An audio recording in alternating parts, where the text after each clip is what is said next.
જે જાંબાઝ મહિલા અધિકારીને નાયબ મુખ્યમંત્રી હર્ષ સંઘવીએ પ્રશંસિત પત્ર આપીને સન્માન કર્યું હતું, તે જ મહિલા અધિકારીને આજે ખનીજ માફિયાઓ તેમનો પાવર બતાવવા ગાંધીનગરના રસ્તાઓ ઉપર આવે છે। ખનીજ વિભાગના દેવ્યાનીબા જાડેજા કલોલ નજીક એક ડમ્પર ઊભું રખાવે છે અને પછી ખનીજ માફિયાઓની એન્ટ્રી થાય છે। મહિલા અધિકારીએ જે ડમ્પર પકડ્યું હતું તેને કેવી રીતે છોડાવી ગયા આ ખનીજ માફિયા, તેની વિગતે વાત કરીએ આ વિડીયોમાં।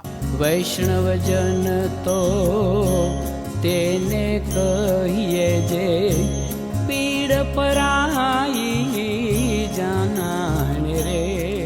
નમસ્કાર, નવજીવન ન્યૂઝમાં આપનું સ્વાગત છે। હું છું જયંત દાફડા। ખનીજ માફિયાઓનો આતંક આપણે અનેક વાર જોયો હશે અને તેનો ભોગ અધિકારીઓ પણ બનતા હોય છે। અધિકારીઓની રેકી થાય છે, તેમના પર હુમલાના પ્રયાસો પણ થતા હોય છે। તેવા ભૂતકાળમાં આપણે અનેક દાખલા જોયા છે। ગુજરાતના પાટનગર એટલે કે ગાંધીનગરમાં ફરી એકવાર આવો બનાવ સામે આવ્યો છે। ખનીજ માફિયાઓનો આતંક છે તે ગાંધીનગરમાં જોવા મળ્યો છે। ગાંધીનગરમાં ભૂસ્તર વિભાગની કચેરીના રોયલ્ટી ઇન્સ્પેક્ટર તરીકે ફરજ બજાવતા દેવ્યાનીબા જાડેજા તેમની ટીમ સાથે ગઈકાલે ગાંધીનગર છત્રાલ હાઈવે પર રૂટીન ચેકિંગમાં હતા। આ દરમિયાન તેમણે એશિયન ટ્યુબ પ્રાઇવેટ લિમિટેડના ગેટ પાસે ડમ્પર પકડ્યું હતું। જોકે ડમ્પર પાસે રોયલ્ટી પાસ કે આધાર પુરાવા ન હતા, જેના પગલે આ ટીમે ડમ્પરનું વજન કરાવતા 43.44 મેટ્રિક ટન સાદી રેતી છે તે આ ડમ્પરમાંથી મળી આવી। આ રેતી ચોરી બદલ ₹3,23,212 રૂપિયાનો દંડ વસૂલવા માટે ટીમે ડમ્પરને ગાંધીનગર કલેક્ટર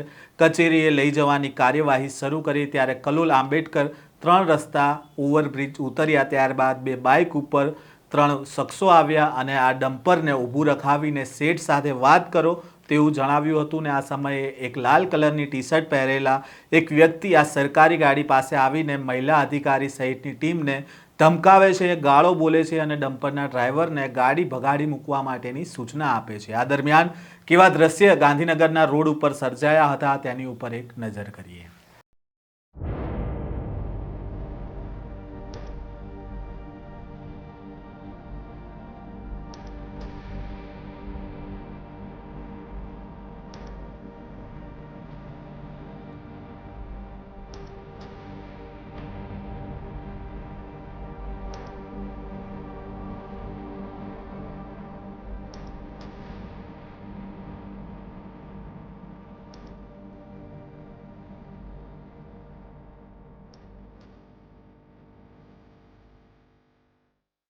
જે ડમ્પરને ભગાડીને લઈ જવામાં આવી રહ્યું હતું, ભૂસ્તર વિભાગની ટીમે તેનો પીછો શરૂ કર્યો ત્યારે ફિલ્મી ઢબે માફિયાઓની બ્લેક ફોર્ચ્યુનર અને સફેદ ક્રેટા ગાડીઓ છે તે મહિલા અધિકારીની સરકારી ગાડીને આગળ પાછળથી ધીમી ગતિએ કોર્ડન કરીને ડમ્પરને ભાગી જવામાં મદદ કરે છે। બાદમાં કલોલ સહીજ ગામની સીમમાં લક્ષ્મીનગર સોસાયટી તરફ આ ડમ્પર છે ત્યાં જાય છે, તેની પાછળ છે આ ભૂસ્તર વિભાગની ટીમ જાય છે। તે વખતે એક સફેદ કલરની i20 ગાડી છે તે તેના ખાંચાના વળાંક ઉપર ઊભી રહી જાય છે।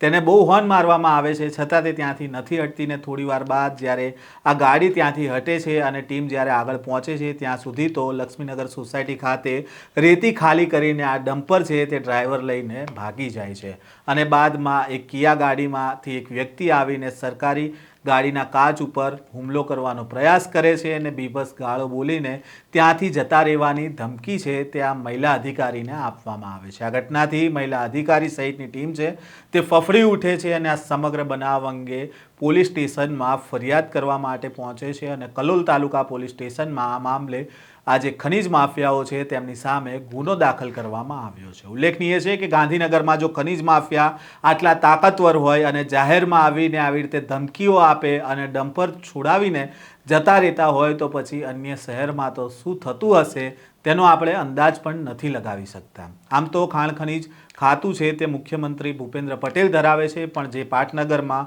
ભૂપેન્દ્ર પટેલ અને તેમની સરકારના મંત્રીઓ બેસે છે ત્યાં જ આ ખનીજ માફિયાઓ એટલા તાકાતવર બની ગયા છે કે જેમને જાંબાઝ મહિલા અધિકારીનું આ ગૃહમંત્રી છે તેમણે સન્માન કર્યું હતું તે જ મહિલા અધિકારીને તેમણે ડરાવે છે અને ત્યારબાદ તેમણે જે ડમ્પરને કબજે લીધું હતું તેને છોડાવી જાય છે, તેમને ગાળો આપવામાં આવે છે અને ધમકી આપવામાં આવે છે। આ સ્ટોરી અંગે તમારો શું મત છે કોમેન્ટ બોક્સમાં જરૂરથી તમારો મત જણાવજો। આ પ્રકારના સમાચાર અને અહેવાલ જોવા માટે નવજીવન ન્યૂઝ સાથે જોડાયેલા રહેજો।